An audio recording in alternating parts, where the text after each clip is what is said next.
Are you serious? Like, this is insane.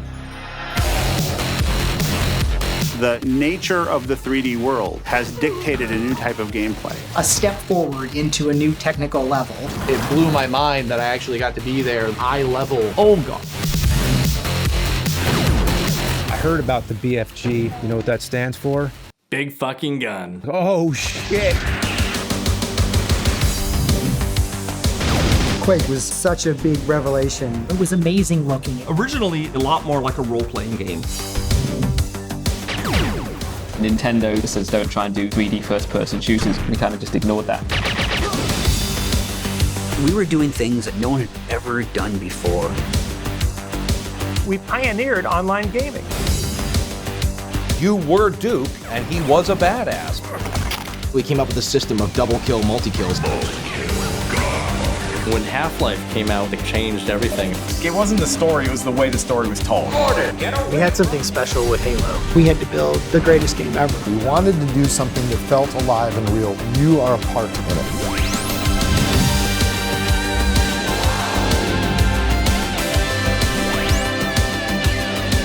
Let's blow people's minds. This is gonna be massive.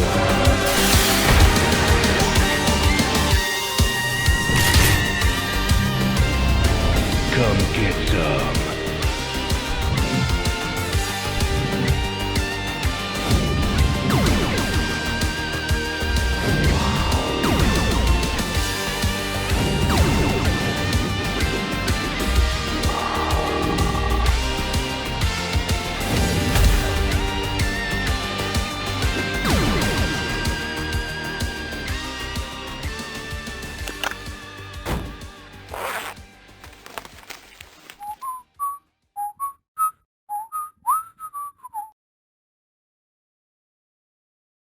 Hello, everybody. Welcome back to another episode of the WASD and Beyond podcast. As always, I'm your host, Nick. Accompanying me is the freshly shaven, my height, big-haired Evan.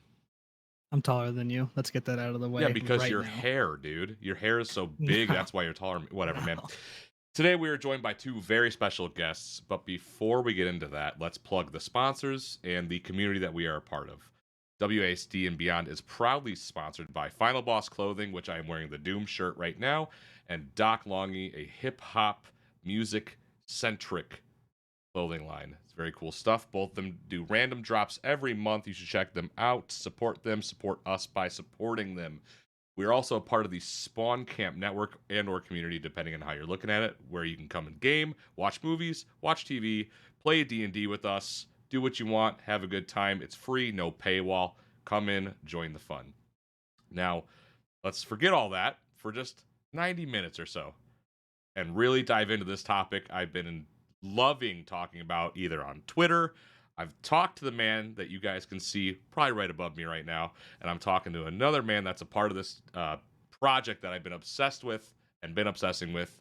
We are talking to the writer, the producer, and the director of FPS documentary. First off, I'll introduce David Craddock, the director and the writer of it. Yeah, co-writer along with Richard Moss, and I have to say, our obsession with this probably trumps yours because it's kind of been our life for 2+ years now. So we got David, and we also have writer-producer Richard Moss. Hello, yes. As David said, it's more than 2 years now since we started on the project. I got brought in, I think, early March 2021, and then David, about a month later, joined us. So we've been on this a long time. Well, it seems like forever ago that David, you were actually on the show with myself and Brody. That's before Brody and I had ever seen the movie. That's before, I think, anybody other than probably you guys had been like seeing the progress of the film. And a lot of it was speculation that we asked you back then. And I wonder how much of it has changed since then when it comes to what actually we saw now. Because Evan and myself have seen the 4-hour cut. Yeah. Ooh, yeah. Boy. I think it's safe to say everything changed because if memory serves, I came on last spring Yes. And that's when Richard and the rest of the team and we launched our Indiegogo, and post-production had not started yet. We had finished interviews, so we had that footage that we pulled from to put together the Indiegogo trailer, but we hadn't even really started scripting it. I mean, Richard and I know these stories pretty well, so we could probably see a lot of it unfolding, but it was really just in our minds at that point. So literally 100% of it has changed from the last time I was here until now. Did anything? Yeah, we had a lot of big ideas and no actual sense of how it would fit together in reality.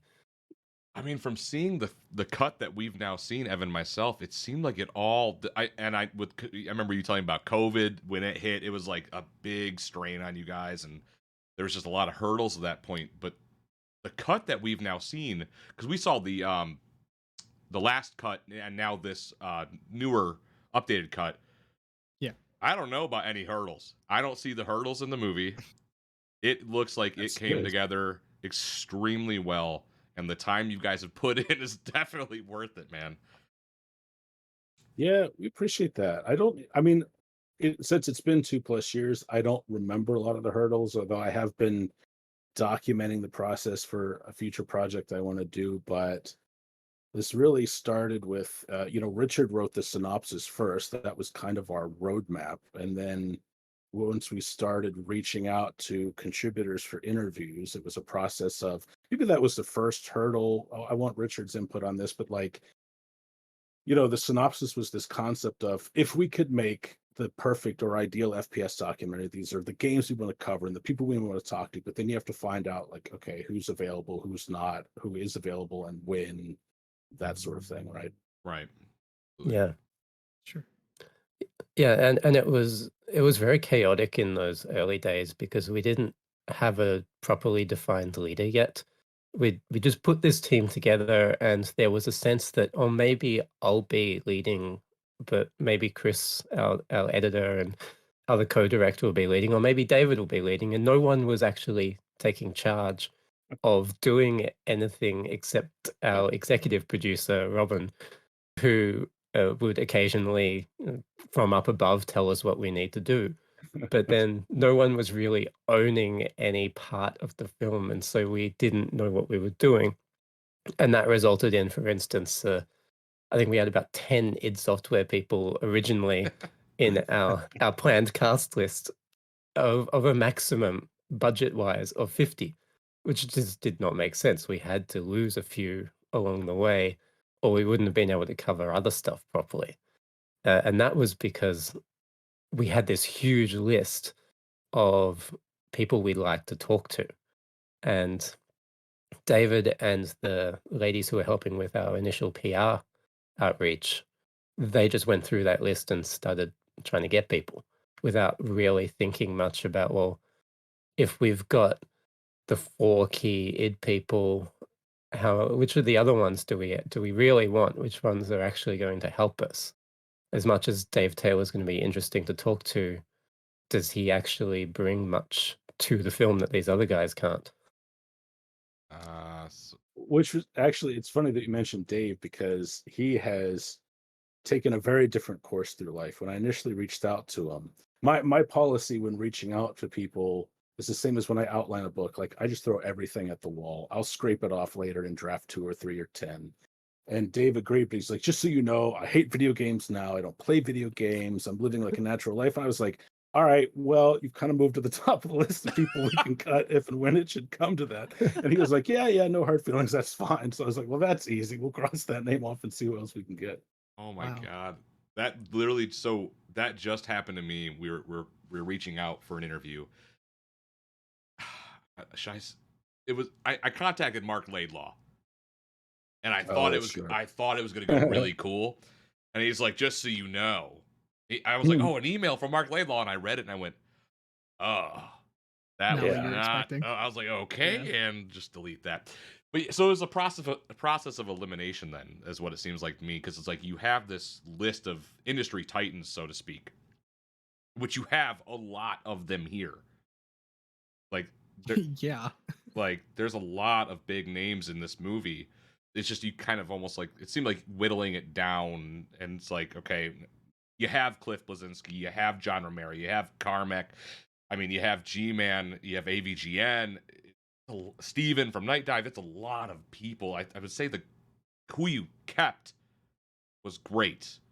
So was there anyone that you had to lose along the way where it's like, ah, man, God damn it, I wish we could have kept him, but... I don't think there was anyone I cut. We didn't have to cut too many people, but again, this was a long time ago. I will say there was someone I reached out to who I really hope to get, and that was Ken Levine. Ken and I have emailed back and forth for years. There's a project we want to do together, but when I initially talked to him about this, he said, I'm not interested right now, which could have meant I don't have time, or David, I know you're an author, but this whole movie thing, you're not really proven there. I don't know if I want to take a chance on that.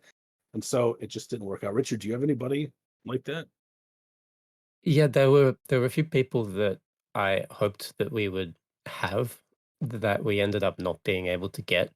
In some cases, it's because they never responded to our outreach in the first place. Off the top of my head, I can't think of a good example, but there were several of those. And then there were people who we got in touch with, and they were interested, but it just fell apart. It didn't end up working out. They stopped responding to emails or whatever. And like the guy who was the original, I guess, creator, he came up with a concept for Battlefield 1942. I thought he'd be really interesting for us to talk to, but David emailed him and he fell off the map after an initial response of yeah, sure. And we wanted to have some more music stuff in there. We don't have any composers in the film. We wanted Bobby Prince, and he just he stopped being responsive. We would have loved to get Trent Reznor, of course, but he wasn't available. That would have been huge. I asked David that during our other interview. I'm like, so like Trent McGordon, he's like, oh, da, da, da, da. Like, he was very like, I'm not saying anything. At that part, the cast list was still under wraps. I don't think we were talking about the games we were going to cover. We had a pretty good idea by this time last year, plus a few months, who and what we'd be covering. But there again, it was like one reason we reached out to so many id people is because there are different generations of id. Like, Romero wasn't there for Quake 2. Certain other people were, who could have input. And but yeah, we wanted to cast a really wide net to cover as many games as possible. Another thing Richard and I wrestled with, because the scripting started with us, was how much time do we give every game? What stories do we tell from each game? Because I know that I really didn't want all the segments to feel... I didn't want any 2 or 3 segments to feel too samey. Like, I wanted to cover Doom 2 because that... When people say, oh, I still play Doom today, they mean Doom 2, because that's the foundation for the modding scene that's still going, over almost 30 years later. But like, obviously you don't spend as much time on that as Doom 1 because it's not new tech. It's just the super shotgun, some more enemies in the rogues gallery, and really cool open level design. But I think that segment came out to like maybe half the runtime of Doom 1, which is appropriately. All right. Evan, we're both new to filmmaking, so we didn't have a great sense of how it would come together, but we knew that we didn't want to just do it in a formulaic style. We didn't want to go, okay, what are the graphics things we remember? What are the best weapons? What did that sound like? Something formulaic like that just didn't make sense. We wanted to every single segment to have its own feel. What was special about this game? Why do people still talk about it today? And what were the big challenges that the developers faced when they were making it that make the most interesting stories? Because we only have a very tiny amount of time, even less time than we really realized. When we started, we were writing. David laughs. The scripts he was writing were huge. We would have ended up with For like sure. an 8-hour film or something with the early scripts, but we didn't know yet at that point how things were going, and our naivety in this was that we didn't really block out the times in advance. We should have gone, okay, we've got 4 hours. We want to cover X games. So that means that we have 4 hours divided by X as an average runtime per game. The important games are going to be longer, so let's push up that. And that gives us a rough estimate of how much time per segment. We didn't do any of that. We we just wrote scripts and waited for Chris to tell us how long they were, and then and then eventually realized, oh shit, we'd been trying to keep this from getting too long, and we'd been intentionally cutting things because segments we can tell they're going too long. But we actually did an inventory of where are we at right now. We're 60% of the way through, I think, something like that. Yeah, something like the that, film. yeah. And how long is it right now? Let's add it up, because we're doing segments individually. So we had no idea. Let's add up numbers. And let's see, with what's left to do, how long are we shaping up to be? And Chris and I on the call, we're both running the numbers and came to about 5.5 hours, both of us. A rough estimate, without like going super mathematical and actually adding them. We're about 5.5 hours, and we're shit. We don't have 5.5 hours to put in this. We're supposed to be 3+ hours. 4 is meant to be like the upper limit. We've ended up over 4, but it was even tighter than that, right? Because we couldn't go right to 4. I think we could do like 3.5 because we had to leave room for the intro and like the end credits. And so, and that was really on me, because I wrote most of the scripts, and like Richard said, we've written a lot of books, we've written a lot of articles, but this is our first film. So for me to kind of find my way through this, I started with the same process I would use for writing a book. When I write first drafts, I don't think about word limits. I just write, knowing I'll cut later. And even with the scripts, like, they were really long, but even then I was pretty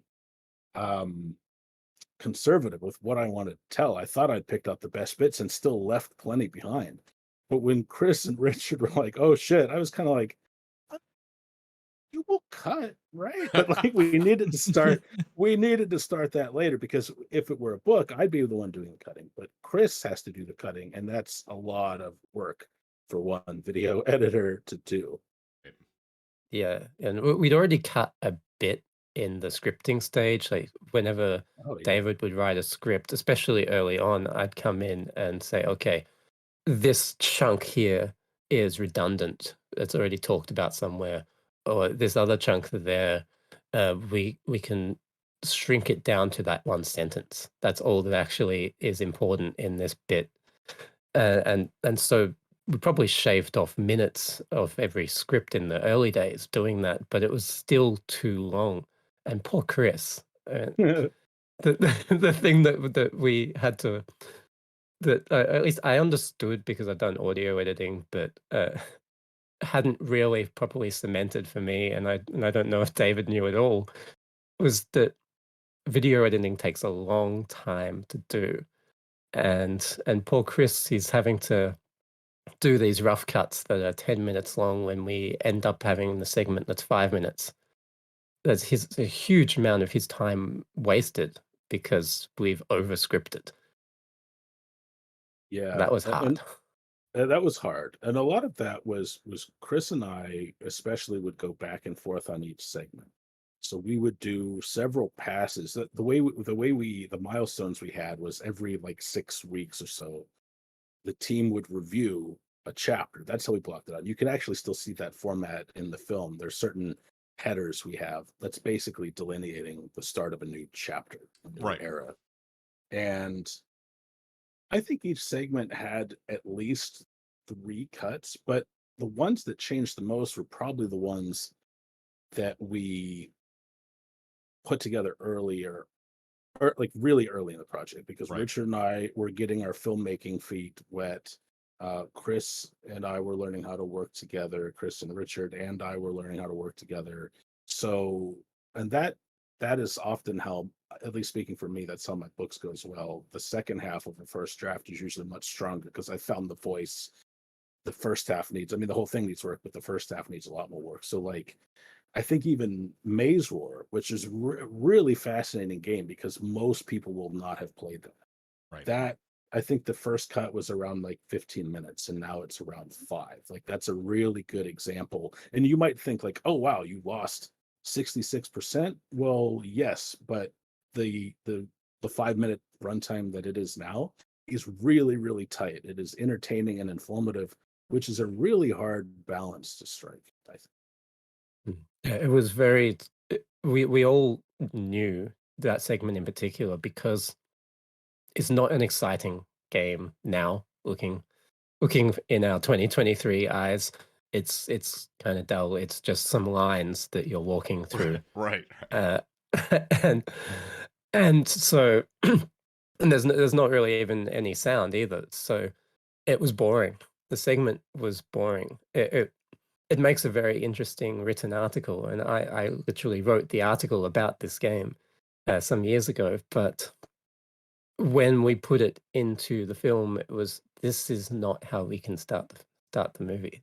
People are going to go to sleep. We have to cut this down, but we'll deal with this later. Let's make the rest of the film and come back.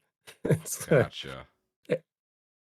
Yeah, that's actually something. The beginning, I think, is a really fun combination of surprising and subversive, because so we recently just did the intro and I captured all the gameplay used in the intro. I think you guys have seen that. It's in the latest cut. Yeah. The like 95% complete Yes. version. Where we show the big games. We show Wolfenstein, we show Doom, we show Duke, we show GoldenEye and Halo. And the thinking that Chris and I had there was, we're going to open with these games because that's kind of where most people would expect the story to start, right? You think, oh, it's going to start with id and Wolfenstein or Doom, because that was the first FPS I think most people who grew up in the 90s played. But then when you go from that to Maze War, and your first thought is, oh, what is this? I think that's what most people are going to think. And then it goes from there to Battlezone. It's like, well, Battlezone's not a first-person shooter. That's an action game from Atari. But it's like, well, what are you doing in that game? You are looking through a periscope and shooting in first person. So, and then it goes to the Colony, right? Like, those were some of my favorite stories. And Richard knew Maze War, the Colony. Those are two games I had to learn about like from scratch in this project. But I really love that we started there because, again, like, most people aren't going to expect FPS games to have been born in like 1973, a good 20 years before most people had even. I mean, the FPS terminology wasn't introduced until like the late 90s anyway. But starting with those games was, I think, a really cool move that it's gonna surprise people. Well, I think it's really got me. Yeah. I'll say that it got me because I mean, like we said before we started, I had only heard of things like Doom and Quake, never actually played them, and then I thought that was pretty cool about how it went to Maze War, and hearing a bit more history about it. I mean, it just made me more excited for everything that came after, like Doom, Quake, Unreal, Duke Nukem, all that stuff. It just made me more intrigued to learn about it, knowing that 20 years prior is when it had really, I guess, like the seed was planted, if you will, in a sense. In like its most archaic form too. Just lines. And you're like, oh, how the hell did you guys manage that? That's some imagination. Right. And yet it's so appropriate. Like, Maze War is kind of a good descriptor for what deathmatch and FPS is. Like, navigate the maze, war against other humans, and rack up the most frags. And it was so cool to see how much Greg Thompson and Dave Lebling and those guys had in place. Like, a lot of the ticks that you would tick off on the list were there, even as far as like a spectator mode. Like, that only has really recently become standardized in FPS in the year 2023. So that's pretty surprising. That was pretty surprising to see. Well, whose idea was it to do that, like almost subliminal thinking then? Because you just brought that up with going into the intro of the film and then into Maze War, because you do show off big titles, Wolfenstein, Doom, Halo, and these epic battles, and then it's like a fast zoom, and then it slows you back in right into Maze. You know what I'm saying? That was a very good tactic. The intro was something Chris and I put together, but Richard and I knew we were going to start with Maze War because we were, at least at first, we were pretty closely following the format of other creator VC documentaries, most notably In Search of Darkness, which is still the company's tentpole documentary, where they go in chronological order. And what I think we all liked about, well, I'll speak for myself, what I liked about that was that you could really see how filmmakers evolved in that genre from way back when until the end of the movie. And our film jumps around a little bit because we didn't want to just kind of go along a track. We wanted to tell some stories and establish some themes. But we did know that no matter what the intro was, we would be going back to 1973. And in fact, Richard's totally right. Like the early cuts of Maze were so boring that at one point we were kind of panicking, like, well, maybe there's a soundbite. Tom Hall gave us a really good soundbite where he said, most people think that Doom was the first FPS, something along those lines. And we were thinking like, okay, maybe we'll have the movie start there and then, subvert expectations and like go back to Maze War, or start with Doom and then have Tom come in and say that, and then we go back. Just because the segment was so slow at first, we were like, we've got to start with a big game that people know and that is really exciting. But I think the way we ended up editing those first few segments, really cutting all the fat, we were able to tell a linear story, but more importantly, able to again subvert expectations and start with a game that would kind of blow most people's minds, I would say. Yeah, I would Like definitely I said, say it got good. me. I had like known a bit about it from my uncle was, been gaming since he basically came out the womb. So he told me like this was this was that, this was this. But then to see it in your movie, I was like, that's what that old man was talking about. That's pretty neat. Now this goes to both of you, since you both the writers, right? So like, how important in this film was it to educate an audience that may not have known a lot of this, though? Because I found this movie not only just be a badass flick about documentaries, it certainly is, but there was a lot in here. Even I was sitting there going, I had no idea. I had no idea of these stories. I had no idea about that. Oh my God, there's that. And to me, that was one of the biggest values of the movie, was learning the humble beginnings and how we got here and to how we got there. And this is why that exists. So as writers, how important was that to you? I would say it was pretty important. Like Richard again wrote the synopsis. So do you want to kick this off, Richard? Yeah, I think it's, for me, it is the goal of a good documentary to be informative entertainment. You don't want to just inform people and make them bored. You want it to be entertaining, especially when it's something like video games, which are meant to be fun and there's something you do for leisure. So the documentary should reflect that. But we also don't want to just go surface level. Oh, wasn't it great when this happened? We wanted to, right from the beginning, we wanted to have stories of how games are made in there. And David and I, we know we've been writing about this industry for a long time. Games are really, really hard to make. Right. Everything goes wrong when you're working on a game. At some point, everything's going to break. Stuff that you think is gonna define the future goes nowhere. Something that you put in just on a whim as that'll be fun, ends up changing the world. The history of video games is really messy and complicated, and we wanted to get stories in there that reflect that messy nature, the chaotic nature of making games, and actually tell you the stories that go behind these things, and like the BFG and something that's really fun. We want you to know, oh, that's where it came from. And yeah, John Romero thinks it's funny too. It's cool. Yeah, it was really cool how we have like, James Rolfe going, what does that stand for? And John, a big fucking gun. And then James's reaction. And that was something we did so that we felt like the audience would probably have that same reaction. And then you see it play out on screen and you're kind of laughing along with everyone. And you feel like you're just at the pub, Chris would say, having a pint and hearing these stories. It was also really fun to, especially for the first couple of chapters, to experiment with storytelling. Doom is my favorite FPS. I've made no secret of this. I can't tell you the number of times Richard had to remind me, David, this is not a Doom documentary. And I was like, isn't it though? But one thing I did was, there was this id Software at the beginning, but Tom Hall was leading the design of the game, and a lot of his rooms really kind of felt derivative of Wolfenstein, baked in lighting, all ceilings of the same height, orthogonal corridors. And John Romero sat down and was like, if a room exists in Doom that could have existed in Wolfenstein, we failed. And so he walked me through, and I'd heard this story before, but he walked me through it again. He's like, I want tall ceilings, I want lighting, I want lifts, I want stairs, all the stuff that didn't exist and couldn't exist in Wolfenstein. And so I was talking to Chris, I'm like, wouldn't it be cool if we could show that? And he's like, what do you mean? And I was like, well, in most modern ports of Doom, I can punch in codes. Like, for example, if you type in no target, the monsters won't acknowledge you unless you shoot them. And there's been, since 1993, there's another code that enables all the lighting just as if you were to wear the amplification goggles.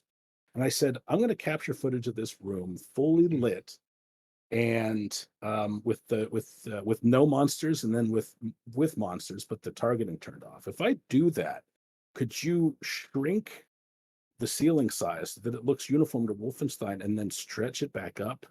He was like, yeah, I could do that. And so we did that, and then I captured separate footage of the lights going off and flashing and the monster suddenly waking up. So we were able to actually, as John Romero was talking, show you more or less the evolution that room took. And then we also captured footage of Doom's alpha. So there are a couple points in there where you can see, hey, this is what the level looked like very early on, and here's how it ended up with the lighting and the variable heights. And that's not something we could do with every segment, but that was okay because Richard and Chris and I didn't want to just do the same thing with every segment. Right. And even though like Maze were technically the first FPS, Wolfenstein and Doom, they were not the first, but they did canonize and codify so much of it. So we thought it really important there to slow down a little bit and show the breakthrough moments that kind of laid the groundwork for virtually everything that followed. Right. That's truly incredible. It's blowing my mind right now. I like that you went and got all that extra footage and actually showed the process as well. I like that. But that's something I wouldn't have thought of early in the process because I didn't know anything about filmmaking other than how to spell it. Like we were all starting from square one. I wouldn't have thought of that early. Yeah, but there's the mantra in storytelling that it has become a cliche in film, which is you show, don't tell. Right. Often in TV and movies, things actually get cut from a script because it's, well, we don't need to tell people this. We can just show it on the screen and they'll put it all together. And the nice thing about doing a documentary on first-person shooters is they nearly all have modding tools and special modes where you can go in and do like God mode and things and mess around with stuff. So we could, when developers are talking about how they're making things, we could very often actually recreate that footage. I did something similar with the modding script. I got a story of Richard Gray telling the first time that he found out about how you could mod Doom, and he's just amazed that this is a legit thing that id Software actually put in the game.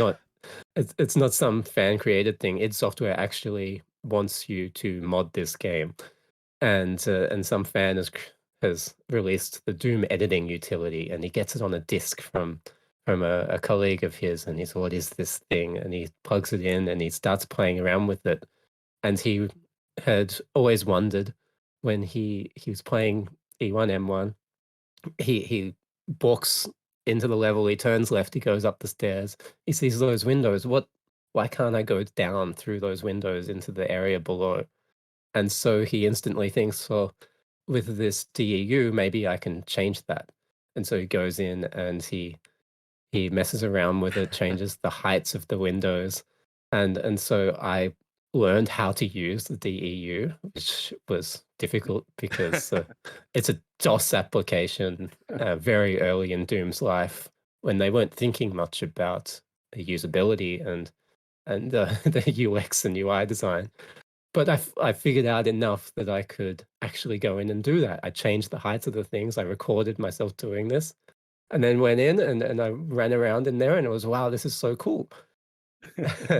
Probably millions of people have done that at this point, but I got to recreate that feeling for you of what Richard Gray had when he was maybe the first person ever to knock the window height down and walk through.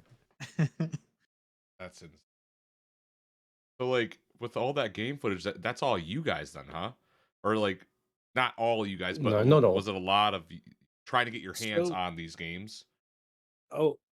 Richard and I had a lot of these games. Like, for example, he knew Maze War and The Colony. So I literally like the little touches you did, Richard, of like actually opening the Colony on the Mac desktop. Like, that was a really cool, like, and the Maze War as well. I was typing in the command line while I'm recording it, and you even get my keystroke errors. Chris kept all that in there. Where I'm typing things wrong.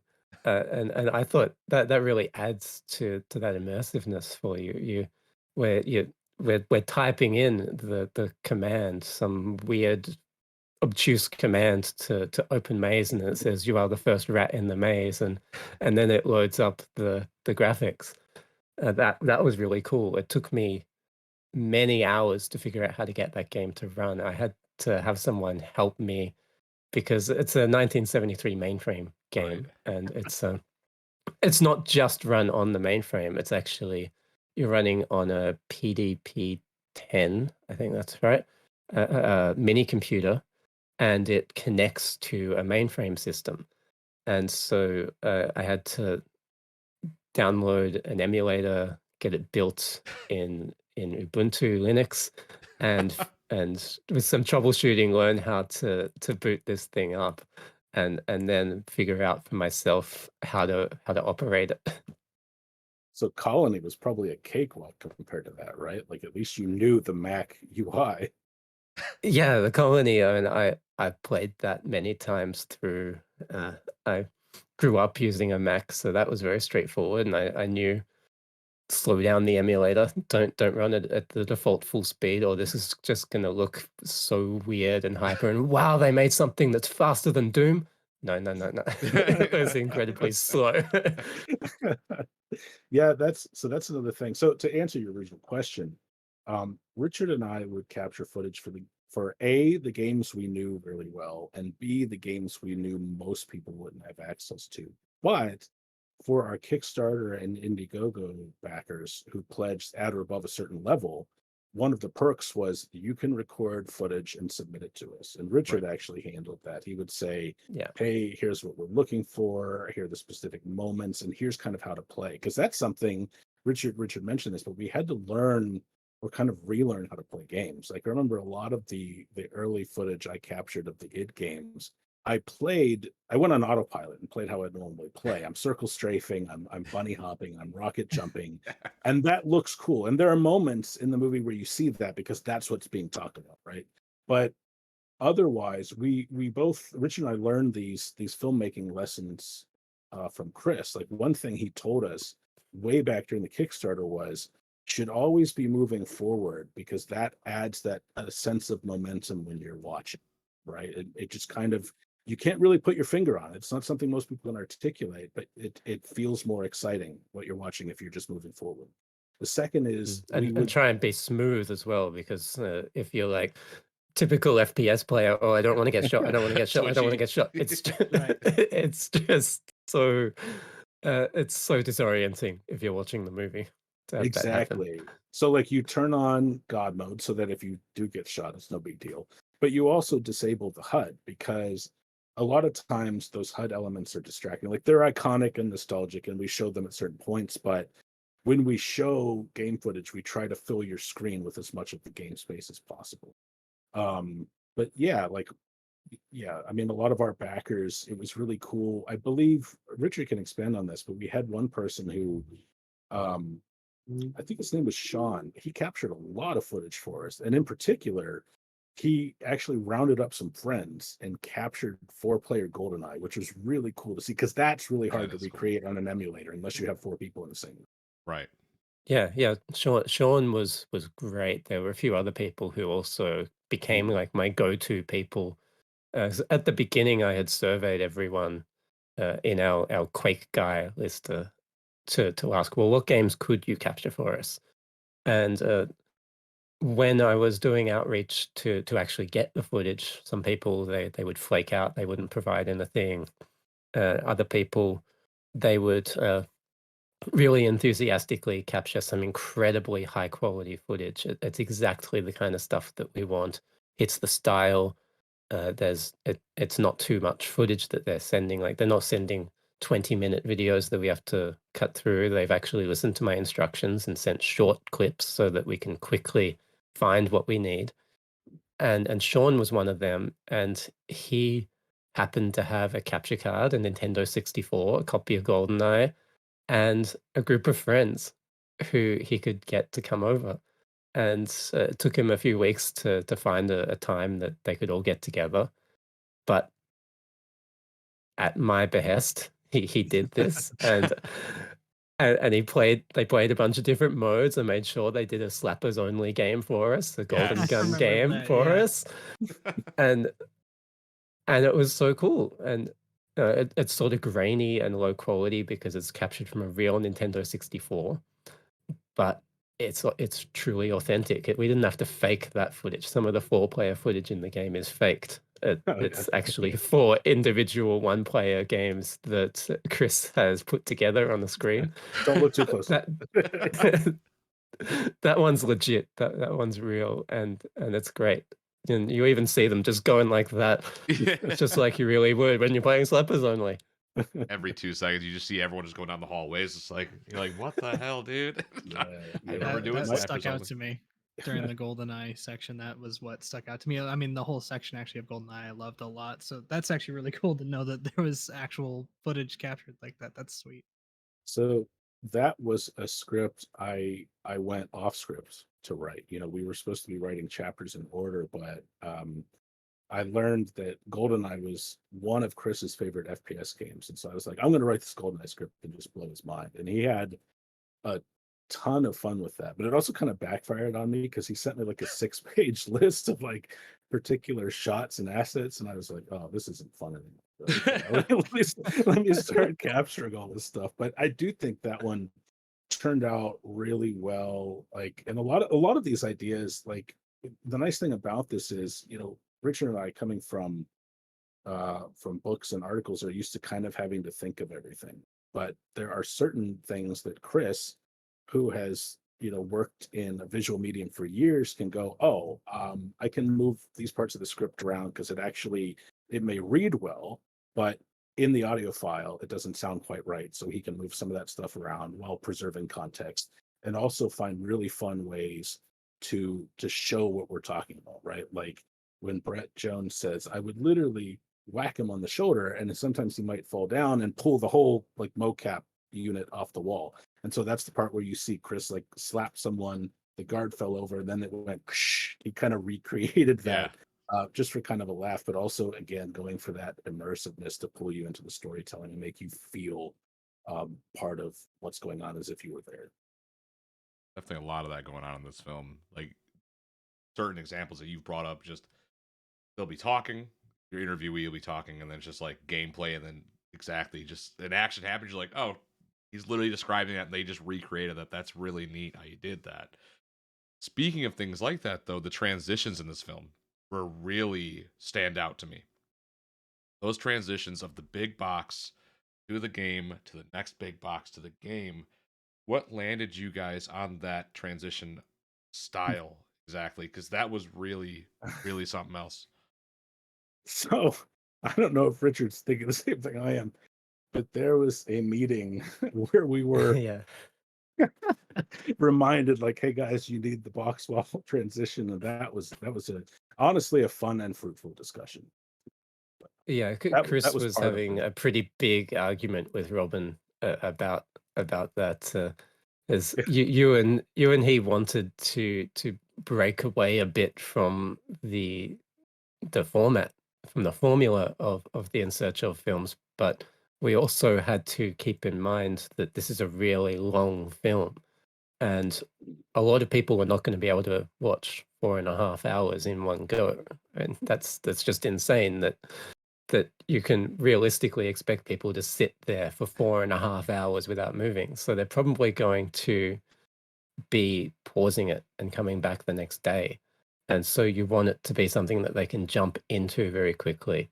And you want people to be able to, 6 months later, they just want to watch this one game segment and they just go to that.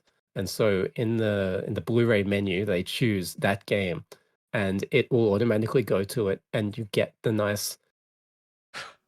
nice wall zoom in effect.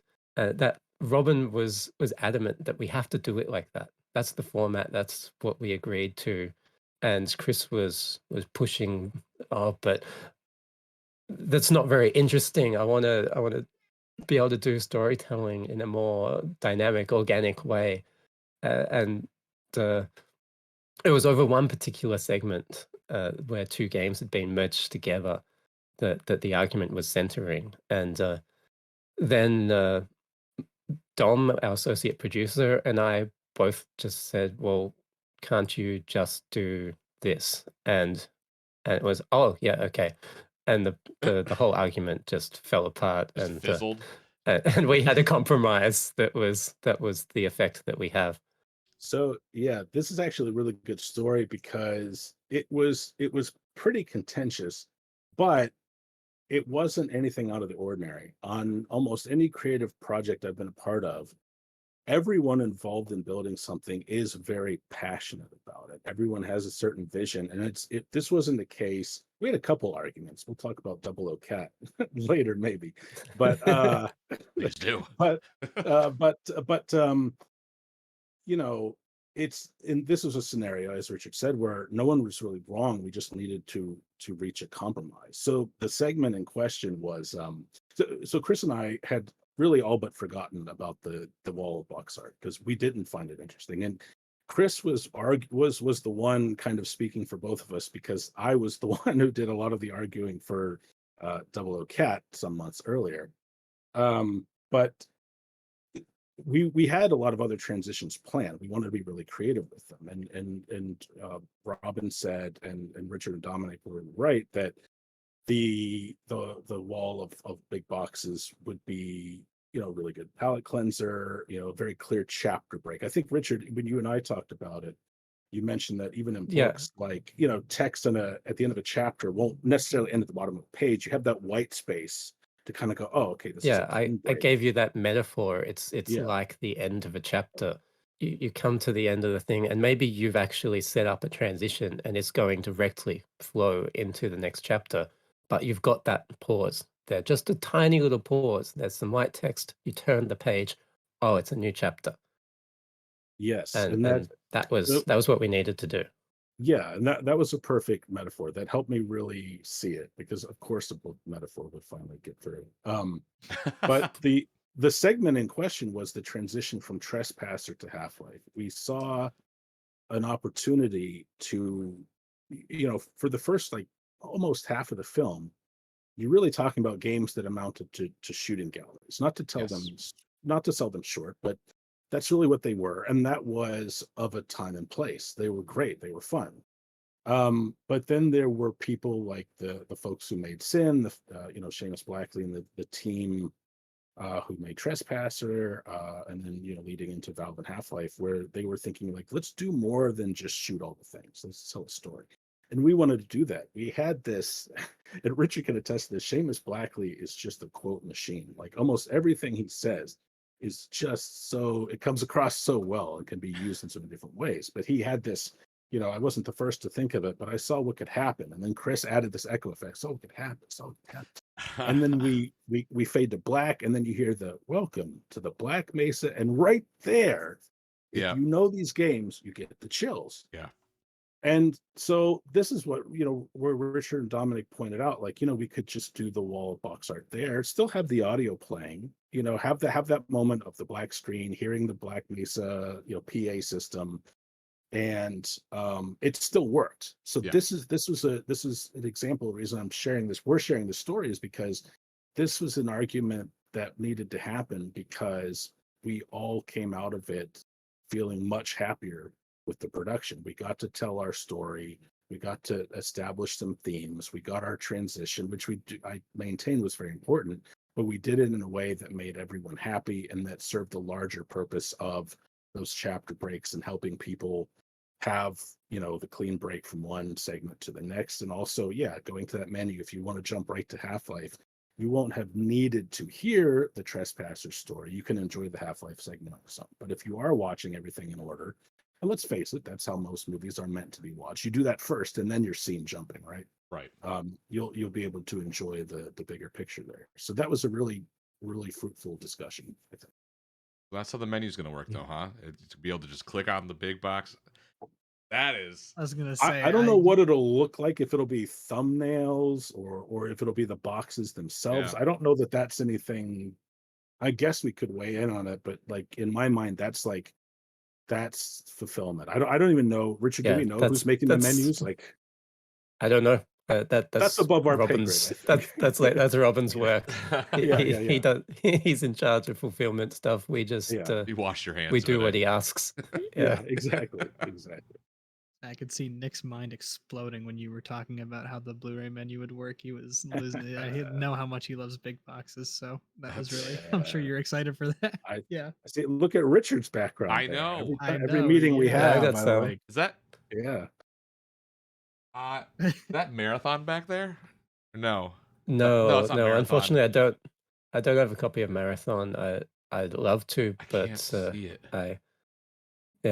I never had the big box of it back in the day, and it's a collector's item now. There's no point to try to get it. I will not spend hundreds of dollars, plural, on buying a cardboard box as cool as it is. I don't want to talk about it. I feel attacked. I didn't buy Marathon. I got Marathon 2, but that was a gift from my uncle. I'm happy with it. It's there. But to talk about big boxes, I feel like this is important to kind of maybe step away from the actual movie and talk about the Kickstarter and the community that you guys have built. Richard, it seems that maybe you're the driving force behind the Discord, the community itself, and directly talking to the backers for FPS documentary. How important was that to you and your entire team to really make this move? Because to me, every email I get, I feel a part of the team. You know what I mean? Like and that was even after I talked to David. I was like, wow, I really feel like they're talking to me, not at me, when asking me questions. Does that make sense? I feel like I'm being heard, and that was awesome. Now, how important to you was that, though? Oh, it's absolutely critical. It's part of, I guess Robin would say, like part of the DNA of the company. It's fan-driven entertainment, but we've gone further on this project than in the others in being personable, and that's very much intentional. And that's actually been a point of contention sometimes, where he's felt that I'm too familiar sometimes in my style. I'm telling you guys too much, and he tells me, you have to cut that. We're not sharing that detail, and that's unfortunate. And I'm like, and I complained to my wife that Robin made me cut this thing, and because I know that gamers love authenticity. You don't want, when you guys back a project on Kickstarter or Indiegogo, or even just you buy a game, you want to know it's made by humans. Other humans, that is part of the culture of games. We're much more laid back than in other industries, and I think personally, when you're doing a crowdfunding project, the people who are your backers are partners in the whole process, and so they deserve to get full disclosure of what's going on, right? I don't like having to hold some little bits of information back from you. I want to tell you everything and share the whole process, because I think that's very interesting. And that's part of why you are supporting us. You believe in the creative process. You aren't just doing a pre-order, you want the whole thing, that whole experience. The rise of Kickstarter as a way to publish games was in large part down to Double Fine going, well, we're going to bring you into the whole process. And they made that how many parts documentary, massive documentary that was about the entire process of making Broken Age from the very beginning to the end. And I think that is the ideal way to communicate with the audience. It's to bring you into the process and not just tell you what's going on, but also ask for your input as often as possible, because we're making this for you. Like specifically each of you two and everyone listening who has supported the project, we have made this for you. And we hope that people outside of you, outside of this audience of backers, will love it, because we want to make more money and we want to make more films. But you are our core audience because you're the ones who supported us, and your voices are key to what we've done. And it's actually shaped a lot of the way the film has been made. Some of the games that we selected are because we did a survey back after the Kickstarter asking, what do you want in the film? And I ran the numbers on that, and I looked at, okay, well, what are the things that the most people are talking about? And it was like 90s shooters and where the genre came from. What are the roots of FPS games? And so it's like, great. David and I are most interested in that stuff too. That is perfect.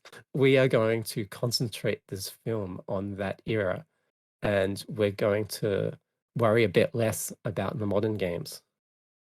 And we're still going to try to give you that through line all the way to the modern day, but we're going to focus on the retro shooters and the so-called boomer shooters, because that's what people care about the most in our audience. And there's some stuff that we had to cut, unfortunately, due to time constraints. Like a lot of people wanted to know more about how games are made in a technical standpoint, and maybe if we get to do another project one day, we'll explore that more. But we didn't get to cover it much in this film. But to cut the long story short, your voices are very important, and it was entirely intentional to be talking to you like you're part of the team. I definitely found that to be a sigh of relief, because you sign up for a Kickstarter and you're really excited for the project, and then it's like you'll go months, not hear anything about the project, and then you'll get your update and you're like, okay, cool. I wonder how long it's going to take now to hear something else. Now with this team, it was boom, boom, boom. This is what we're doing. This is what's happening. This is what we're doing. This is what's happening. I was really impressed by that. Because again, I felt like I was being talked, to, not at, and that was a nice feeling, especially with a project that Evan and myself have supported, right, Evan? You know what I mean?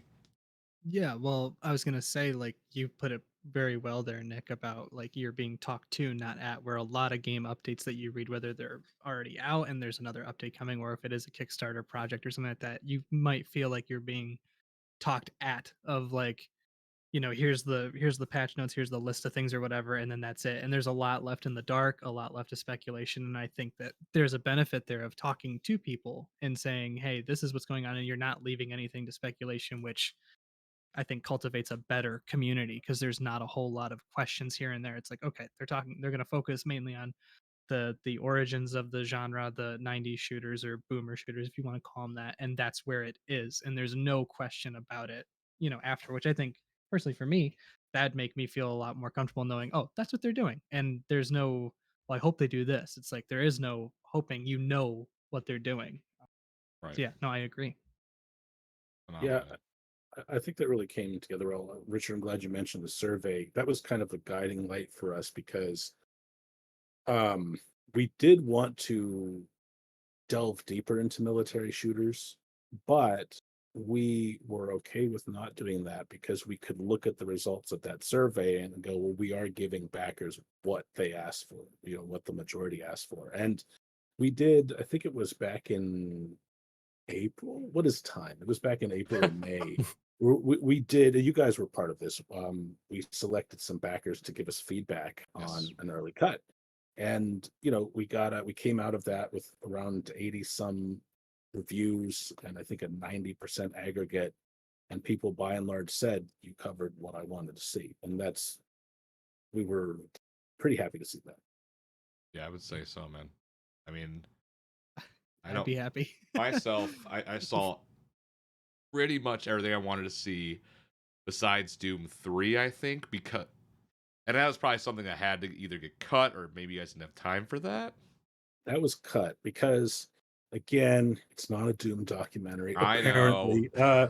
No. We had a lot of material on Doom 1, Doom 2, Doom 3, Doom 64. There's actually a Doom 64 segment that we shared during the Indiegogo that we actually dropped because we wanted to cover other console games. Right. And that was, I believe that was my call. So I can be objective when it comes to Doom because I knew, hey, we need to cover other stuff here. And maybe it'll show up in another project one day. But I actually really love Doom 3. I do too. I will beat that drum all day, but it was just like, okay, we don't really have time for it here. There's so many other games to cover, so we set it aside. Right. I get it, man. You can't have it all. Was there anything for you, Richard, that maybe you were super stoked for and it had to get cut, or it was like right there you had to just had to get rid of some stuff that you were excited about for this film? Yeah, the biggest disappointment for me was losing some of the feature content. We called them breakouts. That was the name I came up with. The Rise of Military Shooters was one of them. The bit on Aliens, TC, and modding, the Rise of modding, the esports thing. Legends, yeah. Yeah. So I was writing these, and these were my idea from the very beginning, back when I did the first synopsis.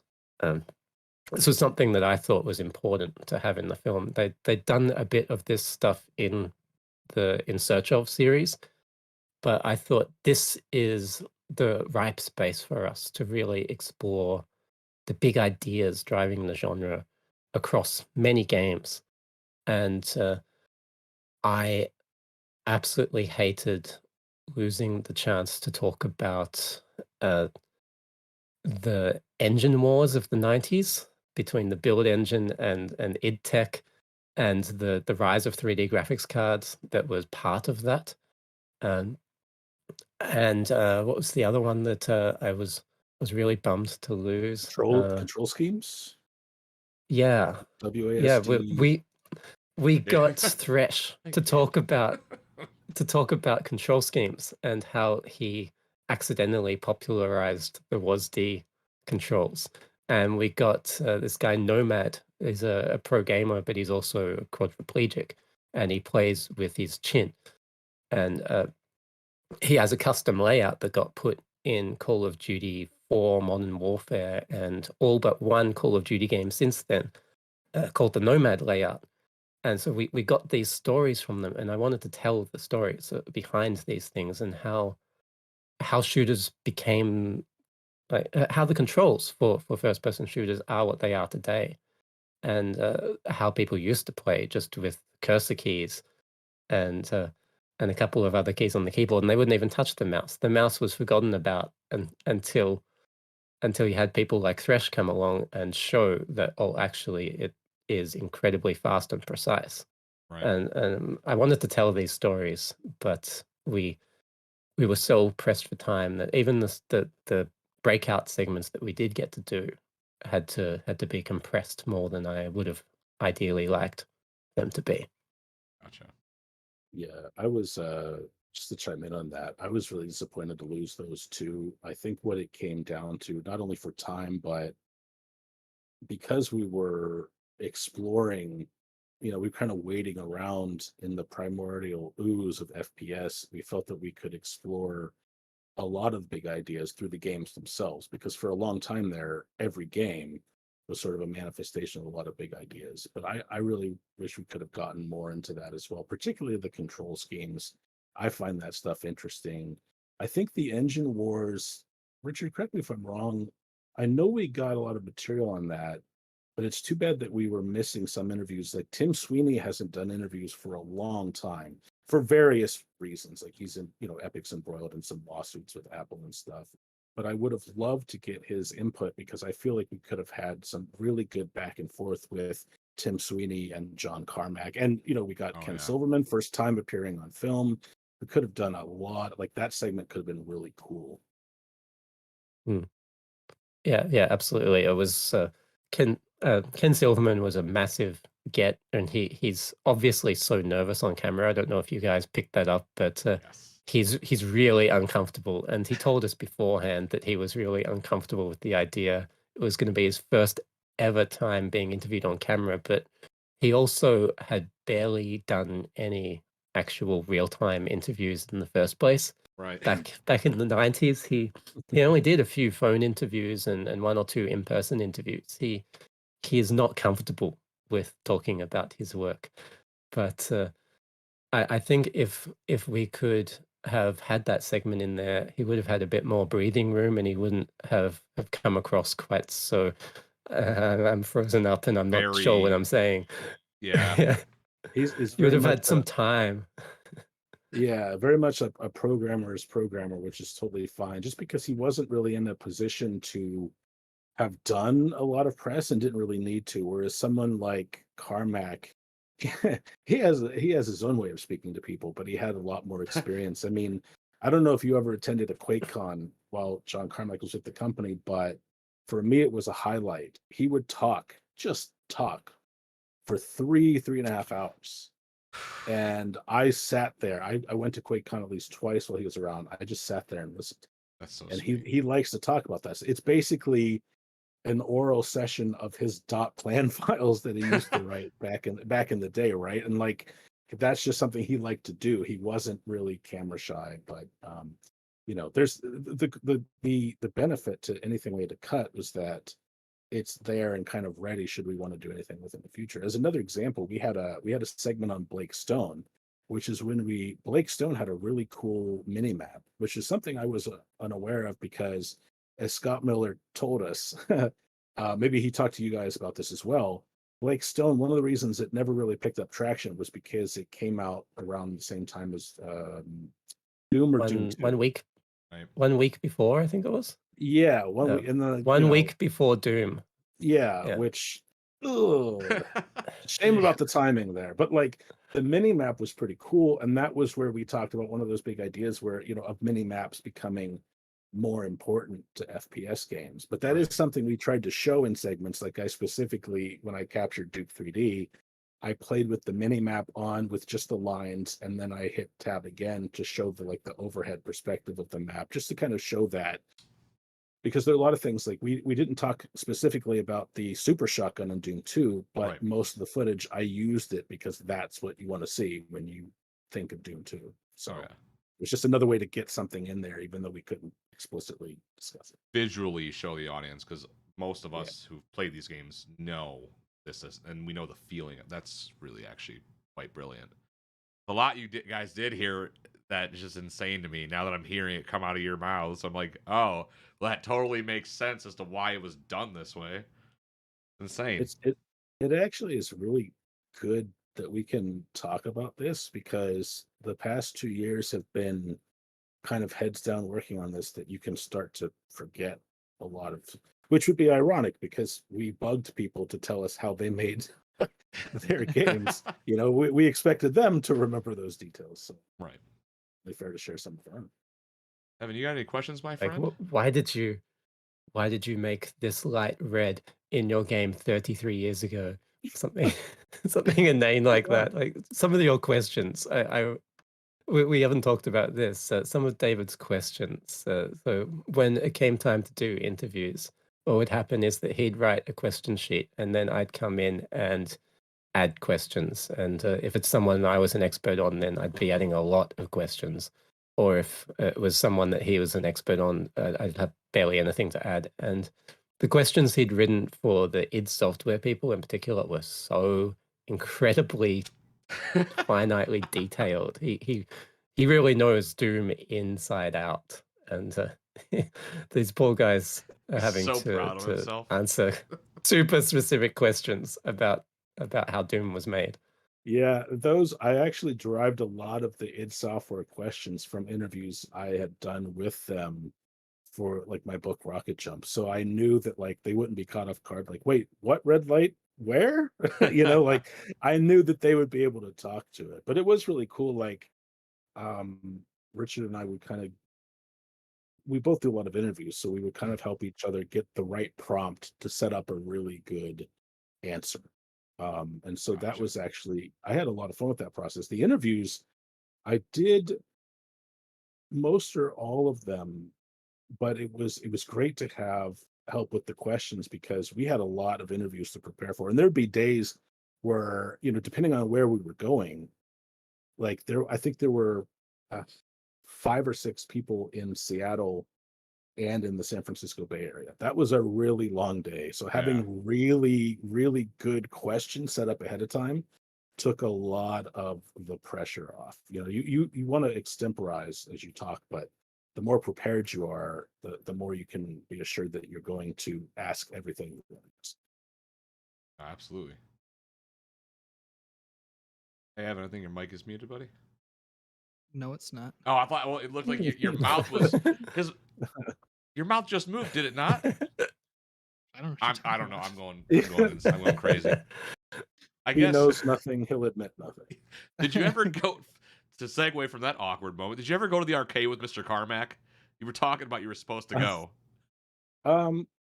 So yeah, after he and I were done, he told me in an email. Like I had to email him a couple times about this project. He was like, "You are the only one who can get me out of my programmer's cave these days," which is a really nice compliment. And so after the interview, he's like, "Oh, I thought you'd be here. I was going to take you to the free-to-play arcade." I'm like, "Well, this is terrible. I hate everything." But I may have an opportunity to do that in a couple months for a project I can't really talk about. Maybe you will hear about it first one day here, folks. Who knows? Maybe so. Evan, is there anything you would like to ask Richard or David?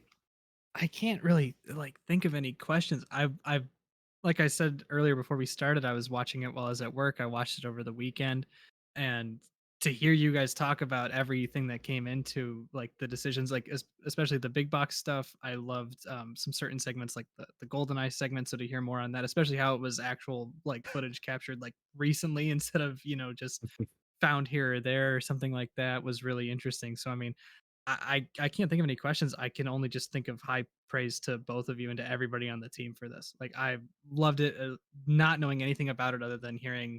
I mean, I haven't really heard anybody talk about it other than my dad, and that was in passing, here and there. He'd mentioned Doom or Quake or something like that. I've really only understood or heard more about these games because of Nick. And he loves to talk about them and all that kind of stuff. I mean, obviously he's a huge Half-Life nerd and everything like that. So to hear the other previous stuff is interesting as well. So to come back and see Maze War and okay, that was the first one. Okay, that's really interesting. It's just a bunch of lines. All right, what's the next thing? And then then you got Doom. You go from there. True so words.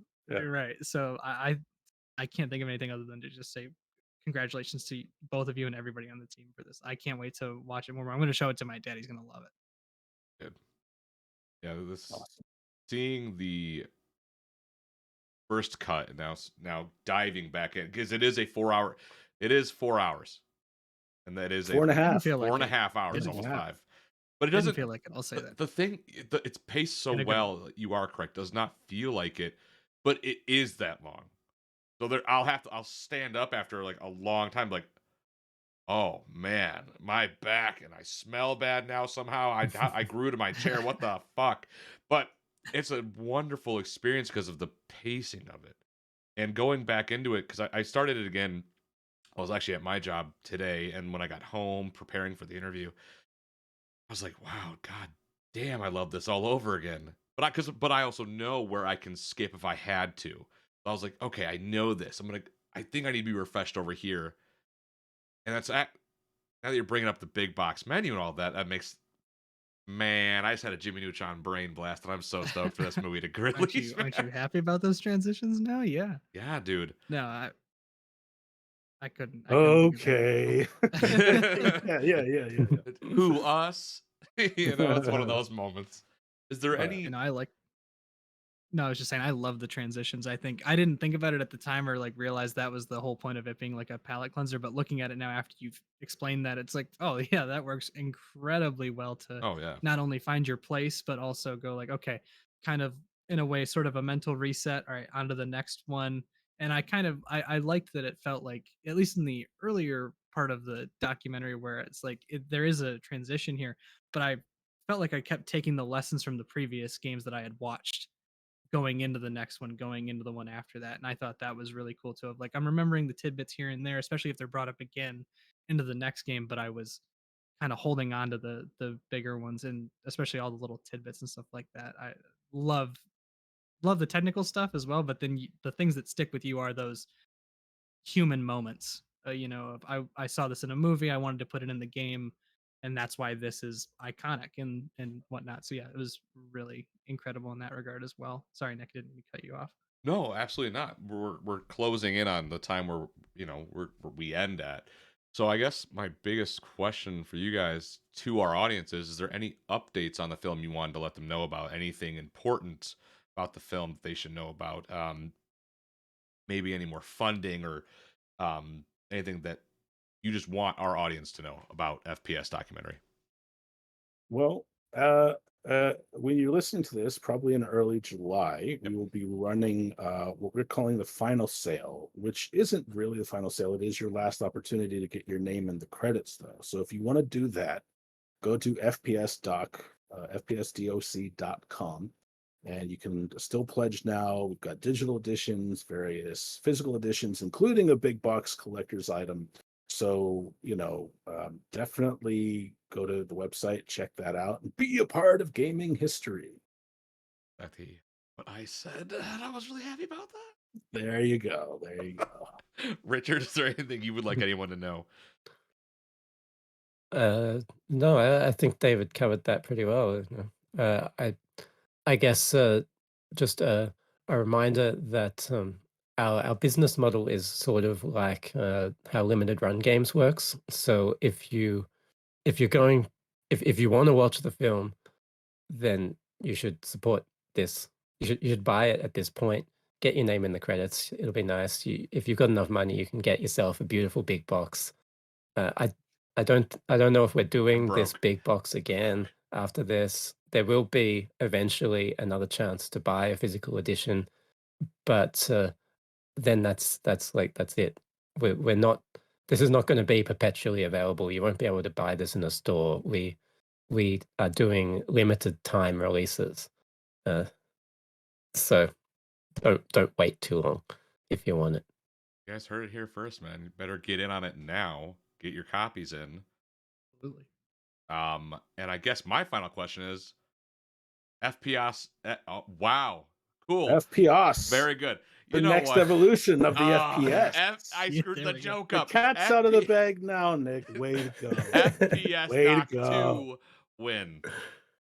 There's so much history.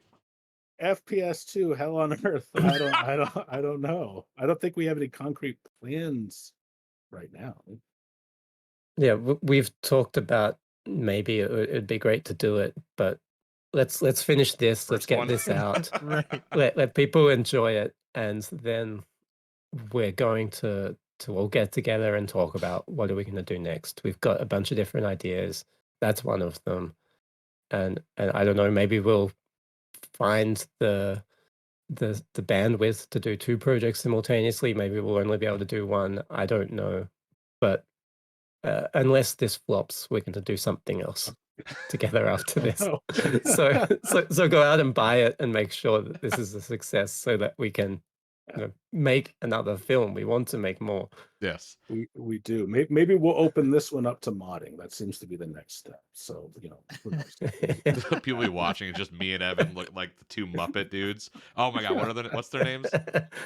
Oh, the two Wolf and Statler. Yeah, just at the I bottom. love those guys. Like, Hey, boo! I know David wrote that. Boo, David. Ooh, That's definitely Richard's spot. No, the movie's phenomenal. WASD loved it immensely. Absolutely. Please support this film. We will link your guys' Discord in the notes of the show. Join the Discord. Join in on the discussion. It's a wonderful project I've been following for a long time, and I'm very fortunate to be now talking to Richard and David. Additionally, please go buy David and Richard's books. They're both authors of dope-ass books. You got Shareware Heroes and Long Live Mortal Kombat. Go buy those books. Check them out. Just support the creators. Don't support us. We don't need it. We suck. They need it. Support them. Did I do a good job shilling? Is that how you do it? Definitely did. Okay. I don't know. The self-love is strong. The self-love is strong, man. Oh, God. Woo! All right, guys. Thank you again for coming to another episode of the WASD and Beyond podcast. Please check out FPS documentary once it's available. Support it when you can, or miss out forever. Until next time, take it easy, guys. See you.